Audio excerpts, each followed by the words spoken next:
Ողջույն, դուք դիտում եք Civilnet Business-ը, տաղավարում հյուրընկալել եմ Դավիթ Անանյանին, ՊԵԿ նախկին նախագահ, Միասնության թևեր քաղաքական նախաձեռնության հիմնադիր անդամ։ Բարև ձեզ։ Բարև ձեզ։ Պարոն Անանյան, շնորհակալ եմ հրավեր ընդունելու համար։ Վերջերս ընթերցեցի ձեր գրառումը, երբ դուք գնահատական եք տվել, որում դուք գնահատական եք տվել Ադրբեջանից բենզինի առաքմանը Հայաստան կամ Հայաստանի կողմից Ադրբեջանից բենզին ներկրելու փաստին, նշելով, որ ներկա պայմաններում նման գործարքի գնալը կարող է ուղիղ չցիտեմ, բայց մոտավորապես միտքը հետևյալն էր, որ տնտեսական քաղաքականության բացակայության հետևանք է։ Ինչու եք այդպես կարծում։ Նախ շնորհակալություն հրավիրելու համար։ Հարցը շատ ավելի խորն է, քան տնտեսական քաղաքականության բացակայությունը, որովհետև բենզինի ներմուծման Ադրբեջանից սոկարից գնված բենզինի Հայաստան ներմուծման այդ փաստը ինքը բացահայտում է թե հանրության, թե տնտեսության, թե նաև պետական քաղաքականության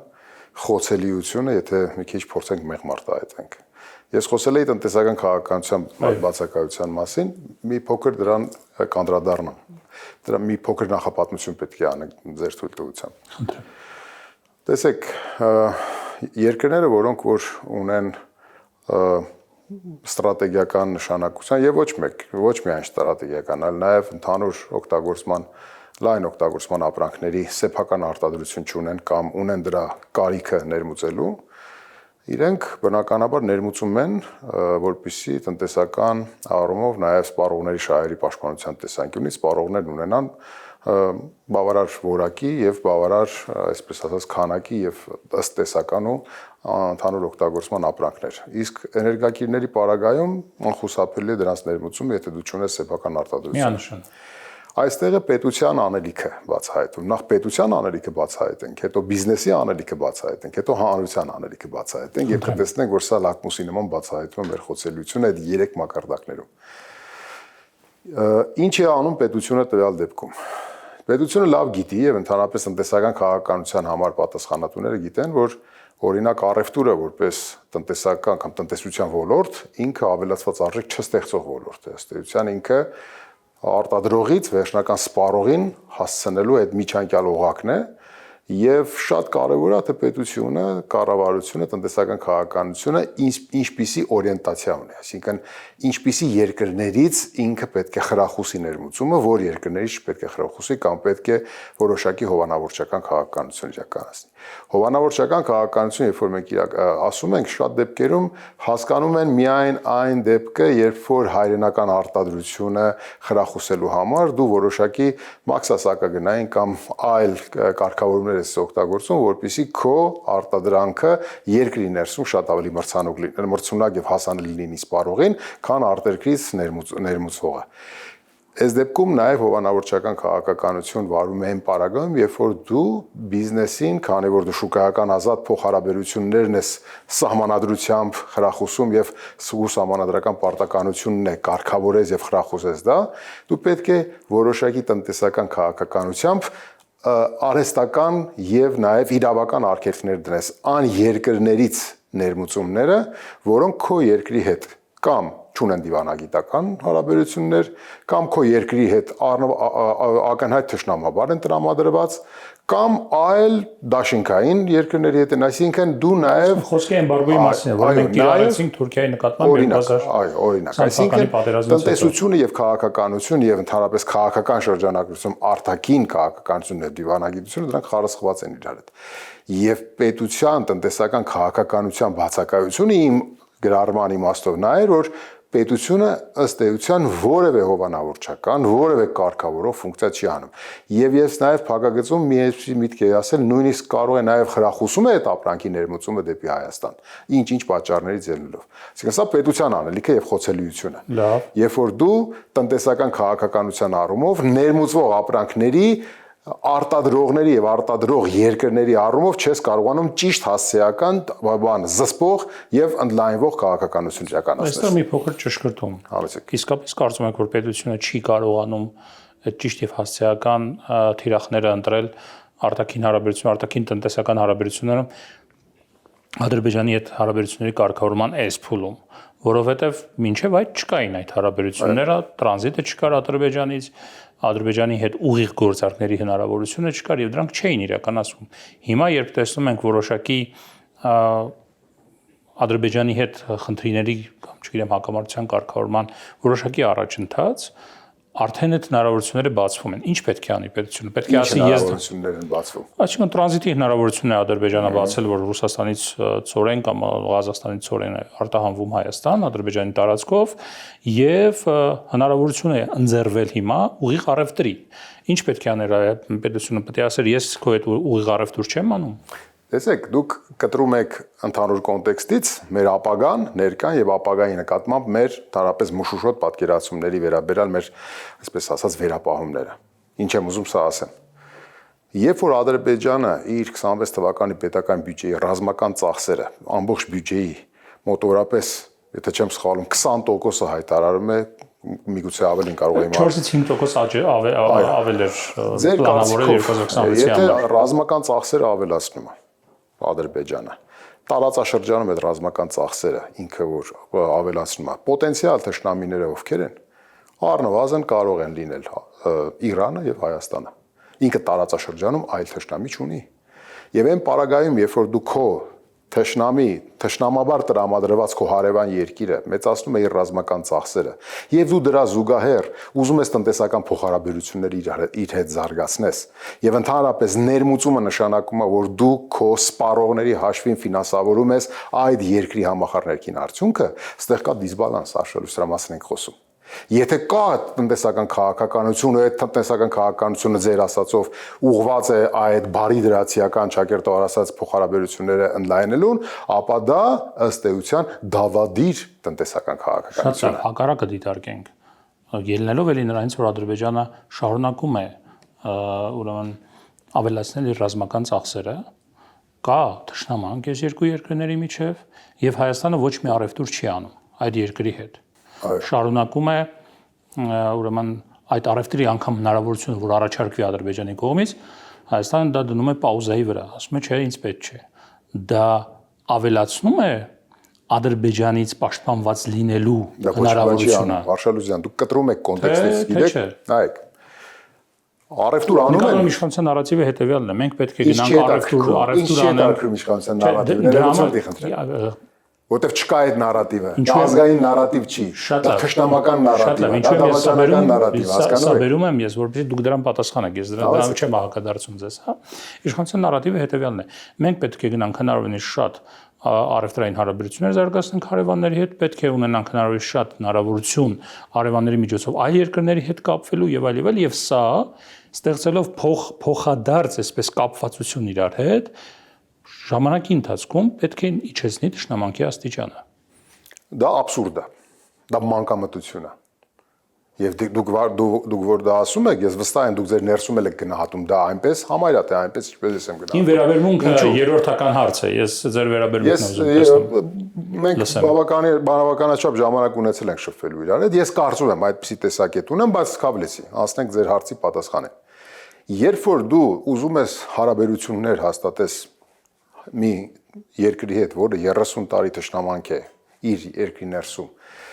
հայատյացություն է ընդհանրապես, այսպես ասած, սփռել եւ քարոզել, եւ ըստ էության ինքը հասել է նրան, որ հայատյացության մակարդակը վերին աստիճանի է, դու ոչ թե փոխհարաբերությունները, եթե ուզում ես փոխհարաբերությունները լավացնես, դու տնտեսական առևտրից չպետք է սկսես, որովհետեւ առևտուրը դա այն առաջնայինը չի, առաջնայինը հասարակությունների միջև երկխոսություն ստեղծելն է։ Բայց ինչպես պետք է Իսկ հասարակությունների միջև երկխոսություն ստեղծելը լինում է միայն այն ժամանակ, երբ որ դու ունենում ես մոտավորապես հավասար կարգավիճակ։ Երբ որ դու չունես հավասար կարգավիճակ, երբ որ ինքը Արևմտյան Ադրբեջան այդ կոնցեպտով ամբողջ աշխարհին եւ քեզ հատկապես ցույց է տալիս, որ ինքը զավթողական քաղաքականությունն է Հայաստանի նկատմամբ, դու նախ պետք է քաղաքական քո օրակարգը փորձես վերահաստատես իրար հետ։ Դու չես կարող ասենք այդ ամեն ինչ դնես մի կողմ, ինչ որ ամբիոններից անընդհատ շնորհակալություն հայտնես ինչ որ կասկածելի բաների համար եւ ասես եկեք առևտուր անենք։ Սա պետական քաղաքականություն չի։ Դա մանրավաճառի քաղաքականություն է։ Ես դրա համար եմ ասում, եթե կամ չկա տնտեսական քաղաքականություն, կամ այդ տնտեսական քաղաքականությունը դավադրական քաղաքականություն է։ Չեն փոխհարաբերությունները լավացնում առևտրից սկսելով, առևտրուրը դա հետևանք է փոխհարաբերությունների։ Դա պետք է դու տեսնես, որ ինքը սկսում է իր հանրության ներսում կամած երկխոսության ծիլերը դնել։ Բանը դրանից առաջ ինքը պետքա օրինակ քո օկուպացված հողերը վերադարձնի հետ քաշվի։ Ինքը պետքա ցուցադրի, որ ինքը ճանաչում է քեզ որպես պետություն, քո տարածքային ամբողջականությունը։ Իսկ դա անելու համար Հայաստանի տարածքային ամբողջականություն ճանաչում է։ Ով։ Ադրբեջանը։ Ես չեմ տեսել նման հայտարարություն։ Դուք տեսել եք։ Քառակուսի կիլոմետրերով չի հայտարարել։ Հայտարարել է մենք ճանաչում ենք, մենք բանում Որ Հայաստանի Վաշինգտոնում որ ստորագրել են փաստաթղթը ինչի մասին է։ Ոչ մի բանի տարածքային ամբողջականությունը այդ թվում է ճանաչելու մասին է։ Ոչ, միմյանց ներքին գործերին չմիջամտելու մասին է։ Հռչակագիրը, որ ընդունվում է դրատակ ինչի մասին է, դրա մասին է։ Մի շատ կարևոր մի սկզբունք կա իմ մասնագիտության մեջ, ձևի նկատմամբ բովանդակության գերակայության սկզբունք։ Կապ չունի, թե դու ինչ ես ասում կամ ինչ ես գրում կամ ինչ ես մատուցում։ Կարևորը այն է, թե դու ինչպես ես հետո դու բովանդակային առումով քո վարքագծով հիմնավորում կամ հակառակ անում։ Երբ որ դու ստորագրում ես կամ նախաստորագրում ես եւ անմիջապես դրանից հետո հայտարարում ես, որ Հայաստանը պետքա սահմանադրություն փոխի, պետքա Հայաստանի հասարակությունը հիվանդ է, նա է, դա նշանակում է, որ չկա պատրանք է այդ խաղաղությունը կամ երկու հասարակությունների միջև կամ երկու պետությունների միջև խաղաղության հաստատման այսօրվա քարոզվող այդ պատրանքը դա միֆ է, չկա։ Ես ինչու եմ անընդհատ տանում քաղաքականին։ Եթե քաղաքական առումով, եթե անվտանգային առումով չկա երկխոսություն, չկա սեղանին դրված, այսպես ասած, փոխադարձ ռևերանսային բանաձևեր, որով սկսում է երկխոսությունը, տնտեսությունը երրորդական, չորրորդական կամ 10-րդական է։ Եվ դու սկսես տնտեսականից, երրորդականից, չորրորդականից, 10-րդականից, առնվազն կամ ապիկարես, կամ սպասարկում ես դրանց շահերը։ Վաշինգտոնում օգոստոսի 8-ին ստորագրված այդ հայտարարությունը խաղաղության մասին դեկլարացիան։ Ինչի մասին էր դա խաղաղության շուրջ քաղաքական երկխոսության հետևանք չէր։ Դա պատրանք էր ավելի շատ։ Դա Ամերիկայի Միացյալ Նահանգների նախագահի նախաձեռնություններ եւ այդ նախաձեռնությունը շատ արժեքավոր նախաձեռնություն էր, որից որ չեն կարողանում օգտվել այսօրվա իշխանությունները։ Ինչ պետք է անեն, որ օգտվեն եւ չեն օգտվում։ Պետք է խորացնեն եւ պետք է ցույց տան, որ այդ նախաստորագրված փաստաթուղթը կամ դրա շրջանակներում նաեւ ստորագրված մի քանի փաստաթղթերը, որոնք երկկողմանի արդեն ինտեգրացիա եւ որոշակի փոխհարաբերությունների զարգացում են իրենցից ենթադրում, իրենք պետք է ցույց տան, որ Ամերիկայի Միացյալ Նահանգների նախագահի կողմից քարոզվող եւ նախաձեռնված այդ խաղաղության, այդ ստորագրված քայլերը, ծիլերը արդյունք չեն տալիս Ադրբեջանի պատճառով։ Սա պետք է ցույց տան։ Սա պետք է ցույց տան, որ այդ ստորագրված փաստաթուղթը ըստ էության կյանքի չի կոչվում, ընդհակառակը ստորագրելուց հետո ագրեսիվ ռետորաբարությունը շարունակվում է եւ քարոզում է արևմտյան Ադրբեջանի կոնցեպտը։ Եվ հասնել ինչին դրանով։ Եվ հասնել նրան, որ Ամերիկայի Միացյալ Նահանգների, այսպես ասած, միջնորդային ճակերտավոր ասած դա միջնորդ չի, բայց միջնորդային առաքելությունը շատ ավելի խորացվի, շատ ավելի գործուն լինի։ Դրա շուրջ այդ ստորագրված փաստաթղթի շուրջ շատ ու շատ հարցեր պարզաբանվեն, ընդլայնվեն, խորանան։ Այսինքն, եթե քեզ հաջողվել է Ամերիկայի Միացյալ Նահանգների նախագահի այդ առաքելությունը բերել եւ դարձնել երկու երկրների միջև որոշակի շատ ծանրակշիռ փոխհարաբերության հիմք ստեղծել, ապա դու պետք է օգտվես դրանից։ Չպետք է ասենք անընդհատ շնորհակալություն հայտնես Ամերիկայի Միացյալ Նահանգներին, շնորհակալություն հայտնես Ադրբեջանի նախագահին, նրա տարած ակնհայտ հայատյաց քաղաքականության համար։ Հասկանում եք, այն ինչ որ տեղի է ունեցել, դա իրողություն է։ Այդ իրողությունը պետք է վերցնել եւ զարգացնել եւ խորացնել։ Հասկանում եք, ոչ ոք չի արել։ Ինչ անել, Ալիևը հայտարարում է, ինչ որ հայտարարություններ են հնչում Ադրբեջանից, որոնք Հայաստանի դուրը չեն գալիս, միանգամից կոմունիկացնել դա Ամերիկայի հետ։ Իհարկե, ամենապրիմիտիվ ձևը այո, որովհետև օրինակ, որ գիտեք, մենք երկուսով ստորագրել ենք փաստաթուղթ ձեր ներկայությամբ եւ դուք որպես վկա հավաստել եք այդ ստորագրությունները, բայց այդ փաստաթղթի շրջանակներում ձեռք բերված այդ ոգին, որ ընդհանուր առմամբ մենք Ամերիկայի Միացյալ Նահանգների հետ օվալային կաբինետում ձեռք էինք բերել, կարծես թե ոտնահարվում է։ Ավելի բավարար ուշադրություն հրավիրեին։ Հասկանում եք, Այստեղ զսպող բաներ կա, երբ որ դու քո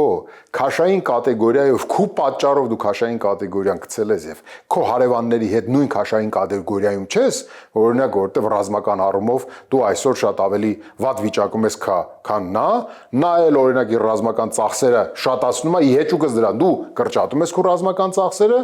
դու պետք է գոնե կարողանաս դա փոխհատուցես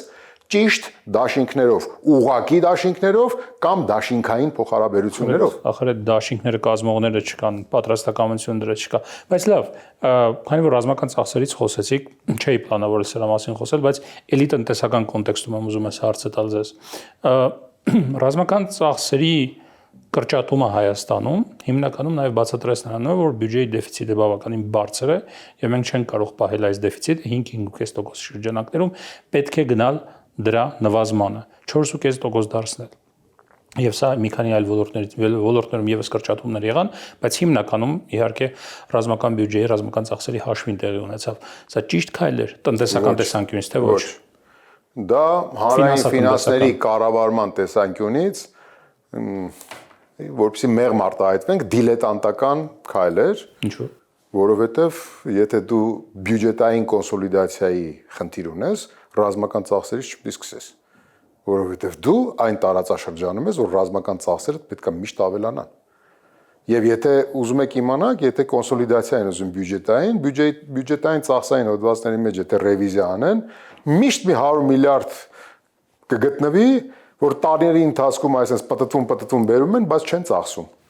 Եվ դա կարելի է ուղղակի կրճատել։ Իհարկե, կան այդպես տողային հոդվածներ, որոնք որ կարող ես կրճատել։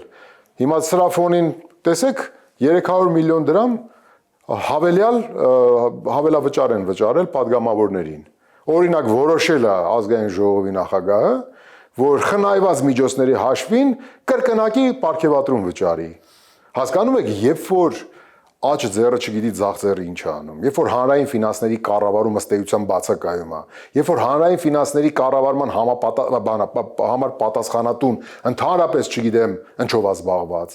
երբ որ հանրային ֆինանսների կառավարմանը մասնակցում են այնպիսի մարդիկ, որոնք ընդհանրապես ոլորտից չեն հասկանում, բյուջետային քաղաքականությունից չեն հասկանում, հարկաբյուջետային քաղաքականությունից չեն, բոլորի ովքեր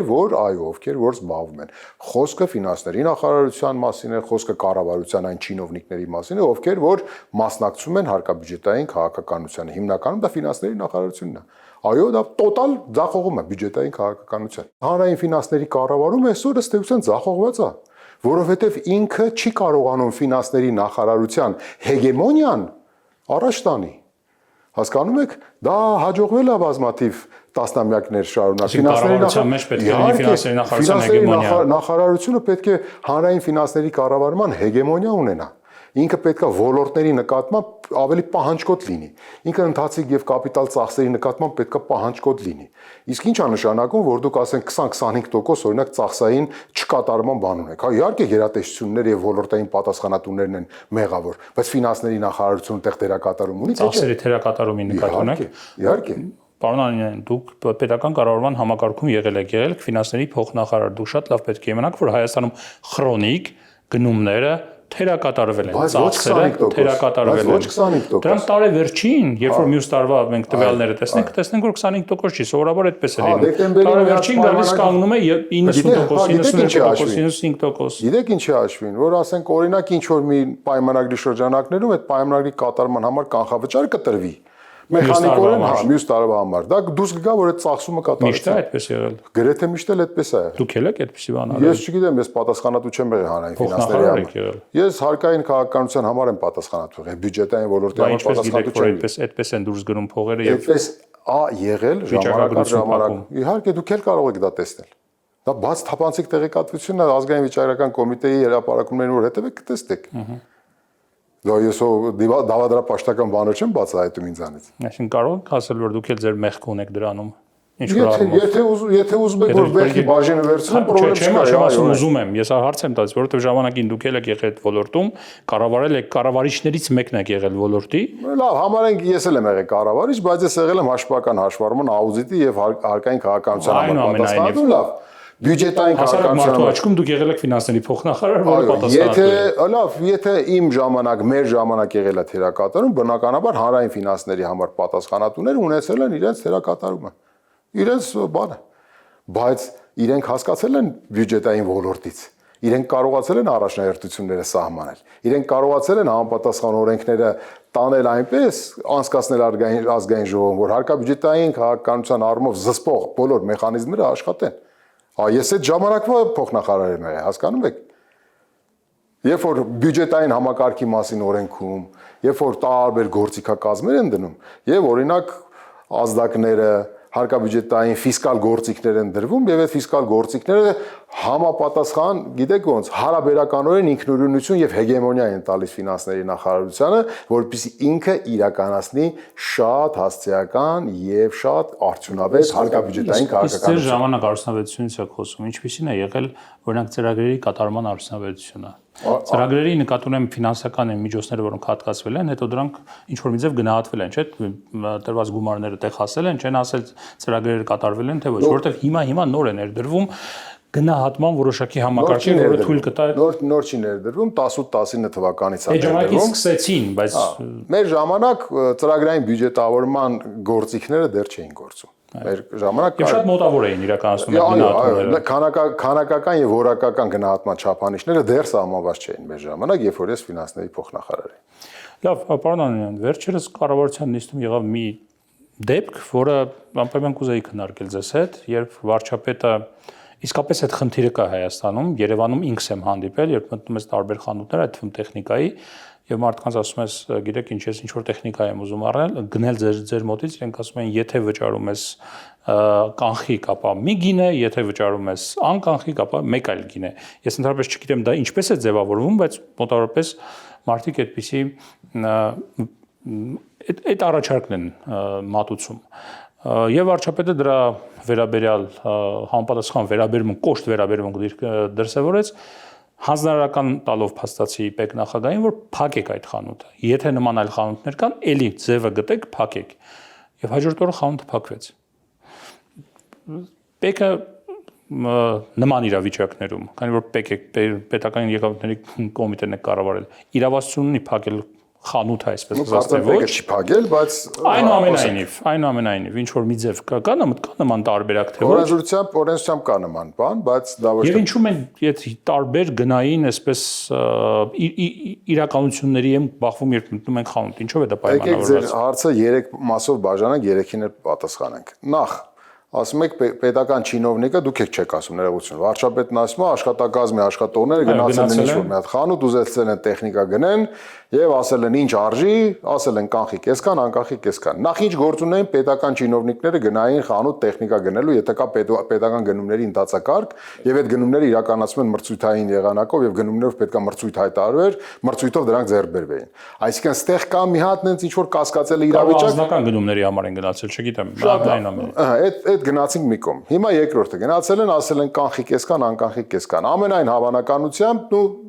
եկեք անմեղության կանխավարկածը հարգելով ասենք ամենայն հավանականությամբ այդտեղ ստվերի հետ կապված խնդիր կա, որովհետև կապ չունի։ ՀԴՄ կտրոն տալիս են, ինչպես կարող է ստացվել։ ՀԴՄ եթե կանխիկ անկանխիկ կա եւ տարբեր գները ամենայն հավանականությամբ այդ անկանխիկ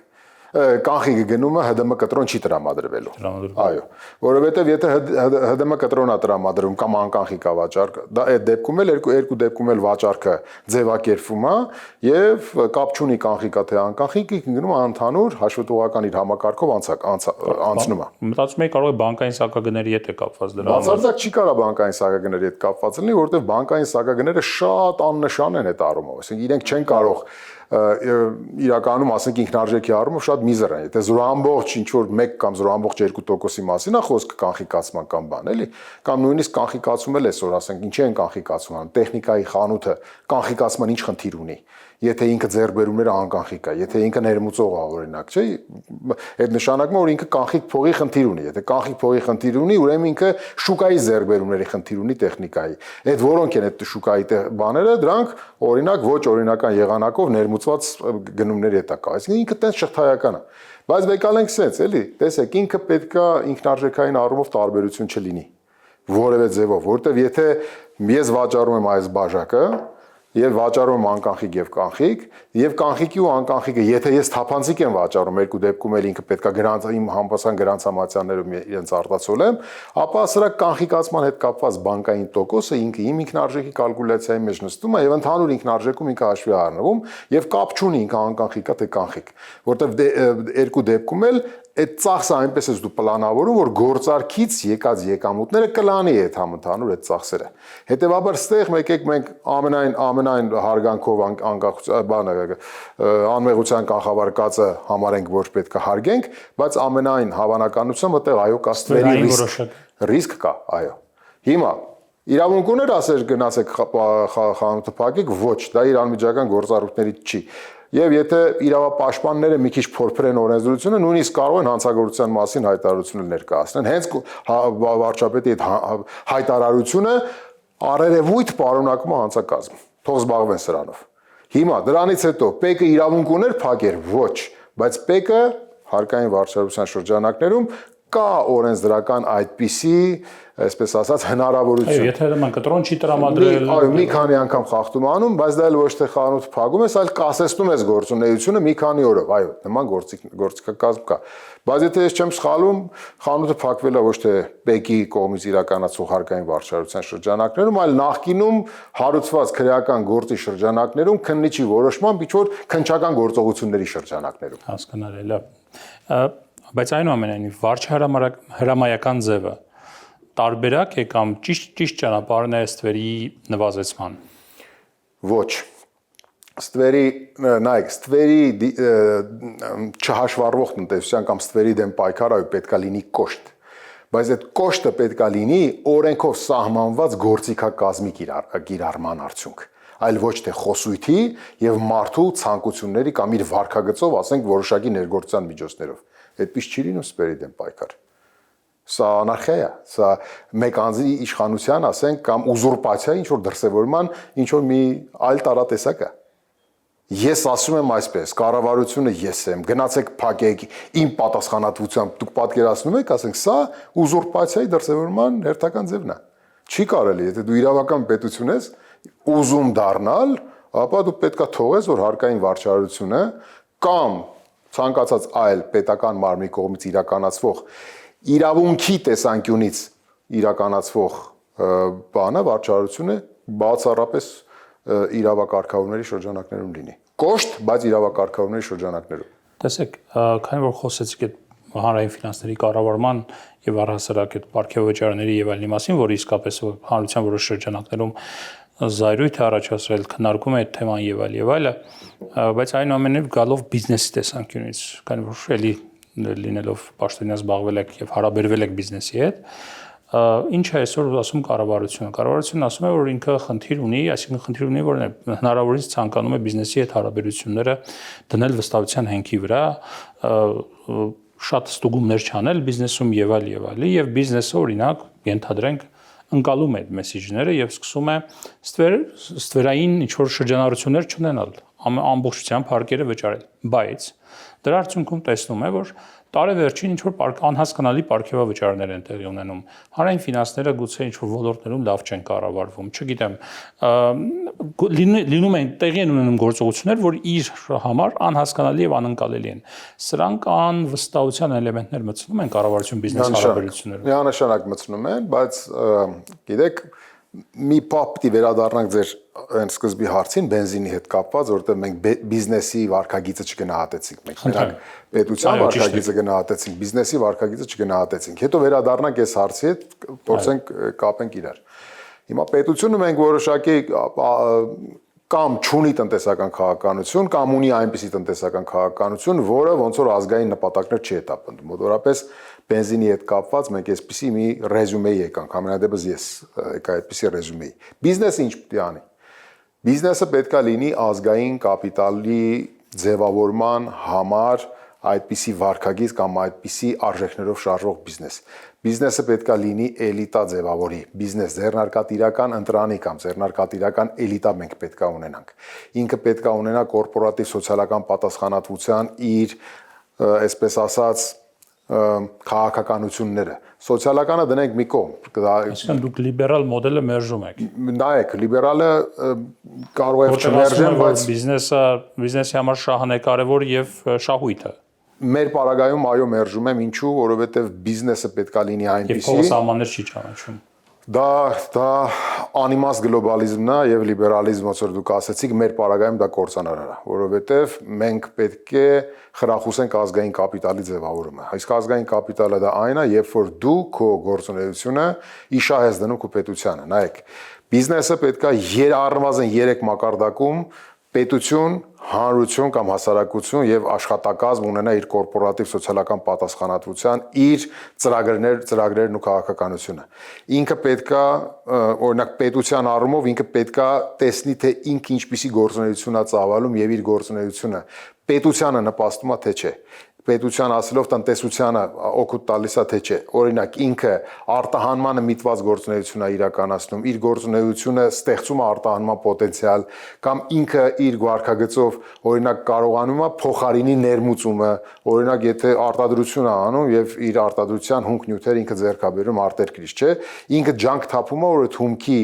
համադրելի բանը, համադրելիները ձեռք բերի Հայաստանի Հանրապետությունից։ Մեկը, երկուսը, դա պետական քաղաքականություն պետք է լինի։ Դա պետական քաղաքականություն չի, դա հենց բիզնեսի էլիտան է, դա ազգային բիզնեսի էլիտան է։ Դա պետական քաղաքականություն պետք է լինի, արտահանման զարգացմանը միտված։ Պետական քաղաքականությունը, այդ որ ասում եմ, տնտեսական քաղաքականությունը պետք է խրախուսի այդպիսի վարքագիծը, ինքը ոչ թե պետքա կանոնակարգի, այլ պետքա խրախուսի։ Բիզնեսը պետքա սահմանի իր ներքին կանոնները եւ նաեւ օրինակ ռեյտինգավորի այն բիզնեսին, որը որ ունի կորպորատիվ պատասխանատվության իր կանոնները։ Հիմա պատկերացրեք, որ մենք ունենք այդ կորպորատիվ պատասխանատվության այդ կանոնները սահմանված եւ մենք բոլորս ձգտում ենք, որ մեր գործունեությամբ նպաստենք մեր տնտեսական հզորացմանը։ Մենք պետք է կամ արտահանման պոտենցիալը բարձրացնենք, կամ ներմուծման ծավալները փորձենք կրճատենք, դրանց համադրելիները ստեղծելով Հայաստանի Հանրապետությունը։ Մոտավորապես։ Այս դեպքում ներմուծող բենզինը սա ցույց է տալիս, որ մենք բիզնես ընտրանի չունենք։ Հասկանում եք։ Դե մեկ կամ երկու ընկերություն են ներմուծել, դրանով կարող եք ասել, որ մենք չունենք բիզնես ընտրանի։ Չկա այդ մտածելակերպը։ Այդ ձեր ասած լիբերալիզմն է, էլի, որ բանը փողը սահմաններ չի ճանաչում, ամեն ինչ պետքա լինի առևտրային նպատակներով, շահույթ ստանալու նպատակ եմ հետապնդում։ Բայց այդ շահույթ, երբ որ դու շահույթ առևտուրը բերելու է թշնամանքի մակարդակի նվազեցման, ինչու չանել դա։ Թշնամանական մակարդակի նվազեցման, չէ, թշնամանքի մակարդակի նվազեցման չի բերում։ Այդ դուք ասեցիք եւ բերելու է նաեւ հնարավորություն երկրին դիվերսիֆիկացիա իրականացնելու էներգետիկ ոլորտում։ Դիվերսիֆիկացիան լավ բան է, ես բան չունեմ ասելու։ Ես դրա մասին գրել եմ, որ այո, շատ լավ է, երբ որ դու ներմուծում ես անում, տարբեր երկրներից ներմուծես, բայց երկրների մեջ դու առաջնահերթություններ սահմանի, որ երկրի հնան ես զարգացնում քո ներմուծմամբ։ Այստեղ է որ դու եթե դու կորպորատիվ պատասխանատվություն ունես որպես բիզնես դեպի ու քո հայացքը դեպի քո պետությունն ու քո ազգային շահը, դու պետքա մեկու մեջ անես, ադրբեջանական բենզին բերես, թե օրինակ Եվրոպայից ներմուծես։ Այսինքն Եվրոպայից էլ պետքա մտածես այն որ երկիրն է, որի իմ պետության համար շատ ու շատ բան է անում այսօր, այ նրանից ներմուծես։ Իսկ հիմա խոսվում է հայկական ապրանքները Ադրբեջան ներմուծելու մասին։ Չի լինելու նման բան։ Եթե վաղը տեղի ունեցավ, ինչ պետք է անի Հայաստանը հրաժարվի, ասի ես կոնյակ չեմ ծախում Ադրբեջանին, վաճառում։ Չի վաճառվելու Ադրբեջանը ոչ մի կոնյակ։ Խոսքը գիտեք ոնց, եթե դա ինչ որ 1-2 արկղի մասին է խոսքը բան նպատակով, այսինքն ինչ որ քարոզի նպատակով, դրա մասին չի ասվում, էլի։ Չէ, ես կանոնավոր մատակարարումների մասին եմ խոսում։ Մատակարարումներ չի լինելու։ Չի լինելու։ Ինչու չի լինելու, որովհետև Ադրբեջանը դա անտրամաբանական է, որովհետև Ադրբեջանը չի ընդունելու։ Ադրբեջանը իր երկիր մուտք գործող հայկական ազգանուն կրող ցանկացած երկրի քաղաքացու համար խնդիրներ է առաջադրում։ Ու դուք բանը ձեզ պատկերացնում եք, որ հայկական արտադրանք պետքա մտնի ու իրանց շուկայում ազատ շրջանա։ Եթե հանկարծ եղավ։ Չի լինելու, դա անտրամաբանական է, Արշալույս ջան, չի լինելու։ Չի լինելու, դուք հիմա գիտեք, ես ցավում եմ, որ դուք ձեր հարցի մեջ կա նաև անորոշություն։ Ընդհանրապես տրանզիտի բացումը, բայց բացումը տեղի ունեցավ։ Ինչ տրանզիտ։ Ադրբեջանի տարածքով։ Ով ասեց, որ բացումը տեղի ունեցավ։ Կանոնավոր մատակարարումներ են։ Ինչ կանոնավոր։ Կանոնավորը ո՞րն է։ Ինչ բանականոնավոր ձեր պատկերացումը։ Երկու գնացք եկել է, մեկը ճանապարհին է։ Երկու ամսվա մեջ 3-ը դա կանոնավոր է։ Դե եթե շարունակվի, չգիտեմ, ամսական 2-3 կանոնավոր գնաց, դա գնահատական կանոնավոր չի։ տալու համար չի օրինակ որոշակի ողջամիտ ինչ որ ժամանակահատված, որովհետեւ մենք տեսնենք դա կանոնավոր է, թե Այո, կանոնավոր չի։ իհարկե։ Ասենք առաջին ներմուծումը եղել է նոյեմբերի 8-ին։ Նոյեմբերի 8-ից հիմա անցել է 1.5 ամիս։ 1.5 ամիսը բավարար ժամանակահատված է, որ մենք գնահատենք կանոնավոր է դա թե չէ։ Չէ, ասում եմ, եթե հանկարծ դառնա Հիմա դա կանոնավոր։ քաղաքական որոշում է թե չէ։ Տնտեսական որոշում է թե քաղաքական։ Ի սկզբանե քաղաքական Ի իհարկե։ սկզբանե քաղաքական եւ հիմա էլ քաղաքական, այսինքն դա գիտեք ոնց, օրինակ Ադրբեջանի նախագահը նստած որոշում է, այս անգամ թույլատրի թե չթույլատրի։ Մյուս անգամ թույլատրի թե չթույլատրի։ Եթե տնտեսական փոխհարաբերությունները, եթե լոգիստիկ ուղիները գործում են անմիջական քաղաքական որոշումների հիման վրա եւ ամեն մի խմբականակի բաց թողնելու վերաբերյալ որոշումները կայացվում են բարձր մակարդակում, ըստ կանոնավոր վերնափոխադրումների մասին խոսք լինել չի կարող։ Ադրբեջանի նախագահ Իլհամ Ալիևը հայտարարեց, որ բոլոր տեսակի տրանզիտը, այսինքն բոլոր տեսակի սահմանափակումները տրանզիտի տեսանկյունից հանված են։ Լավ։ Սա չի խոսում նրա մասին, որ սա միանգամյա որոշում չէ։ Ոչ։ Որովհետեւ մենք տեսել ենք եւ տեսնում ենք, որ կարող են լինել հայտարարություններ, որոնք հայտարարությունների համար են եւ այնուհետեւ վարքագիծը չի հիմնավորում կամ չի, այսպես ասած, այդ բանավոր հայտարարությունները ամրապնդում։ Լավ, իմ վերջին հարցին գալով եւ դրանով սահմանափակենք բիզնես եւ կառավարության միջև հարաբերությունների մասով։ Երբ բիզնեսը տեսնում է ծախսեր, որ իր տեսանկյունից խնդրահարույց է կառավարությունն իրականացնում, դա հարվածում է բիզնես կառավարություն հարաբերությունների վստահությանը։ Այո, վստահությունն է կորցնում եւ այնտեղ տեսեք, դա ամենևին չի նշանակում, որ բիզնեսը պետքա որոշումներ կայացնի, օրինակ թափանցիկ չգործելու կամ հարկերը թաքցնելու, այսպիսի վարքագիծը անթույլատրելի է, դրա մասին չի խոսքը։ Այլ օրինակ պետական մասնավոր համագործակցային ծրագրերի առումով արդեն պետությունը դառնում է անհուսալի գործընկեր։ Հիմա տեսեք, օրինակ, չգիտեմ, կան, չէ, պետական մասնավոր համագործակցության ինչ որ պրոյեկտներ են անոնսավորվում, ասում են ինչ որ բան, բայց մասնավորը չի գնում դեպի պետություն։ Դե դրա մեծ մասը այսպես անիֆ կոչված ձեռնարկությունն է։ Անիֆը դա մի բան էր, որ ասենք համարենք, որ ամբողջությամբ ձախողված էր։ Ամբողջությամբ էր թե մասնակիորեն դա թող գնահատեն գնահատական տվողները, որովհետև դուք մանրամասներին տեղյակ չեք, ես մի քիչ ավել եմ տեղյակ քան դուք, բայց ես էլ այդքան տեղյակ չեմ, որովհետև որոշակի որոշումների կայացման ինչ որ մի ժամանակ ես էլ եմ մասնակցել կառավարությունում այդ անիֆի ձևավորման ամենասկզբնական փուլում։ Ես նկատում եմ պրոյեկտները, որոնք իրականացվում էին այդ շրջանում, մեծամասամբ ձախողվեցին։ Կան ձախողված պրոյեկտներ, այո, բայց դրանք էլ պետք է գնահատել, թե ինչու են ձախողվել։ Ասենք հիմա շատ հեշտ է, որ այդ ամեն ինչը ձախողման այդ մեծ բանը գցել ամեն ինչը այդ անիֆի օրինակ գործադիր մարմնի վրա։ Բայց այդ գործադիր մարմնի ես ձեզի նկատի չունեմ, պրոյեկտը այո, ընդհանուր առմամբ կարելի ասել ձախողված։ Դե ինչու էր ձախողված, դա քննության առանձին առարկա, թող հետագայում այդ քննությունը։ Այո, պետական մասնավոր համագործակցության շրջանակներում մասնավորի վստահությունը ընկնում է պետության նկատմամբ, որովհետև եթե տեսնում է, որ օրինակ ռազմական ծախսերը կրճատում են ու անունը դնում են, որ պետք է բյուջեի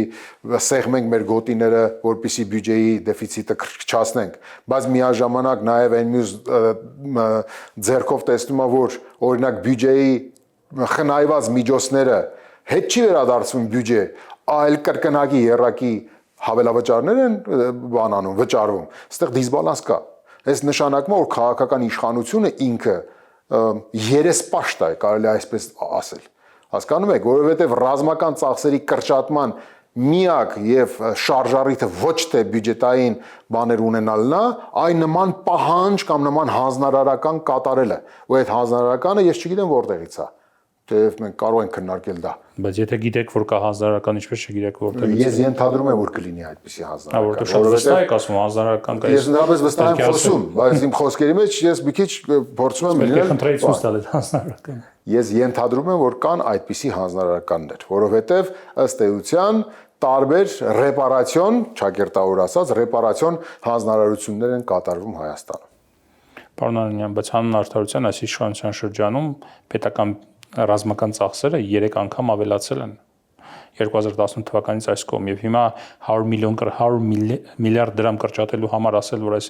իշխանությունը հանձնարարական է կատարում, մի փոքր չեք կարծում, որ ուռճացնում եք իրականությունը։ Դե դա իմ տեսակետն է, դուք ունեք ձեր տեսակետը, ես հարգում եմ ձեր տեսակետը, բայց նաև խնդրում եմ հարգել իմ տեսակետը։ Ես խնդիր չունեմ։ Ես էլ խնդիր չունեմ ձեր տեսակետը։ Ուղղակի որ ասում եք տեսակետ, ես ուզում եմ հիմնավորեք այդ տեսակետը։ Քանակի ու որակի հետ կապված պետք է դուք նայեք։ Ռազմական ծախսերին դուք հասանելիություն ունեք։ Ես օրինակ շատ չունեմ, դուք էլ չունեք, որովհետև կա այնտեղ հույժ գաղտնի բաներ։ Բայց ես ձեզ խորհուրդ կտամ 21 թվականի ցեսկում վերջի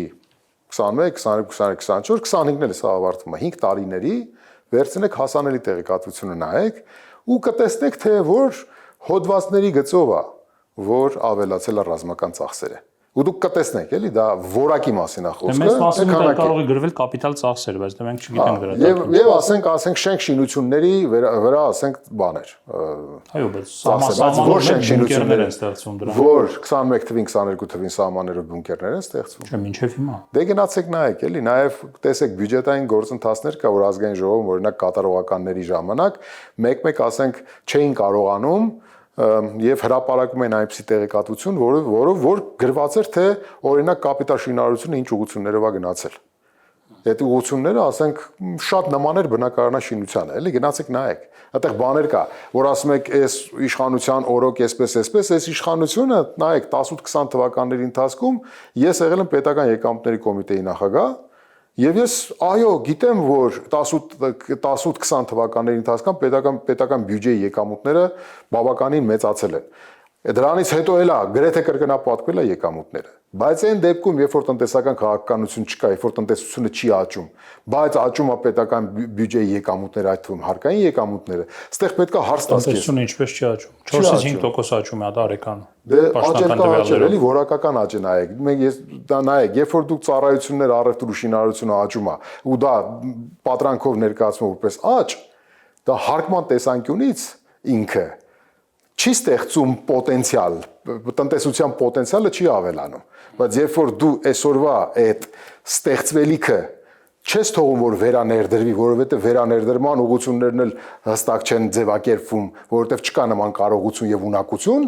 ապա հարկային մարմնի կողմից կատարվող եւ գերակատարվող այս ցուցանիշները ըստ էության տնտեսական աճը տուգանում են։ Ու դա պեկի խնդիրը չի, դա տնտեսական քաղաքականություն բացակայության խնդիրն է։ Տեսեք, տնտեսություն որակական աճ ունի,